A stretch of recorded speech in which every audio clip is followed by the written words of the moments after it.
Away from education, government says it has so far spent about $34.6 million on COVID-19 testing at a cost of $100 per test. In a statement to Parliament, Deputy Health Minister Dr. Bernard Okoboy said the high investment in testing is yielding positive returns in terms of low coronavirus mortalities. The claim that the WHO has cited Ghana as one of the countries contributing to the high numbers of COVID-19 in Africa again confirms a lack of understanding in the figures cited for countries on the continent. If a country like Niger tests 275 people for every million of their population, how do you get surprised when told that they are not contributing to the figures in Africa? If Burundi tests 563 people for every 1 million of their population, what do you expect from their numbers? Even Nigeria, with the size of their GDP, is doing 1,000 tests for every 1 million of its population, compared to Ghana's 11,000 tests for every 1 million of our population. The more tests you do per million as a country, the more cases you are likely to pick, and for that matter, confirm. If you don't test, you just cannot confirm cases, and for that matter, might not record significant numbers. He says claims that government is not paying contact tracers is inaccurate. He says only about 2,000 tracers engaged during the lockdown period have been disengaged, and community health workers already on government payroll are continuing with the tracing. The claim that government had refused to pay contact tracers also qualifies as an inaccurate narration, composed to create the impression that contact tracing has been abandoned. As a speaker for the records, the Ghana Health Service recruited volunteers who were about 2,000 in number during the 3 weeks of lockdown to help trace and test the 30,000 plus travelers who were in Ghana before the airports were closed. And to end the bulletin, following JoyNews reports last week on insufficient supply of PPEs to basic schools in the OT region, especially face masks, the Coastal Development Authority has intervened to bridge the gap of these shortages in the schools visited. Deputy Chief Executive Officer of the authority, Bob Charles Agbonto, on Monday presented quantities of face masks to 5 basic schools in the Kejebi district. Correspondent Peter Senu has more in the following report. According to the Deputy CEO of Coastal Development Authority, Charles Agbonto, the decision to intervene with the supply of the face mask was born out of JoyNews report last Tuesday, highlighting the insufficient PPE supply to basic schools in the OT region. Joy FM and then JoyNews came out with this, that I think RC Basic in particular, that the students don't have. Some are using and some are not. And it's dangerous.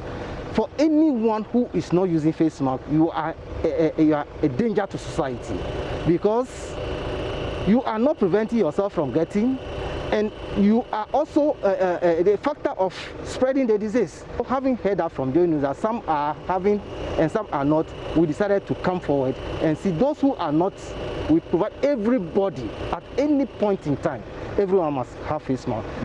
Coastal Development Authority has presented 100 pieces of face masks each to the 5 schools featured in the report. Some of the students have been expressing their appreciation for the gesture. Godwin, Sharif and Fatimatu are students at the Roman Catholic Basic School, KJB. We thank the government and Koda that they have come to our aid. Now we have a sound mind so that we can study and pass our exams well. We thank the government and the Koda for giving us extra nose masks. Now you don't have to wash and wear because you are having enough to wear. We thank them for giving us more nose masks to come to school and wear it so that we can continue our education and no getting of the virus, so that we can finish our basic education certificate as a nation, go back home without getting any problem. Francis Nogbeji is the headmaster at the Roman Catholic Junior High School. I would like to thank you very much for this donation. I want to promise that the children will put them into good use so that we will get rid of this COVID-19 pandemic in our area. For the deputy CEO of Koda, the media must be seen as a partner in development and lauded it for doing a great work since March 2020. But for media, I mean, the fight will be very, very difficult. So I think I must commend media for the work we are doing, especially Joy FM and Joy News. At times it's good to whip us up and then we can quickly take our boost and be running. I think it's good for us. I will appeal to politicians to entertain or contain the media, because at the end of the day, no media has to aim towards a bad cause.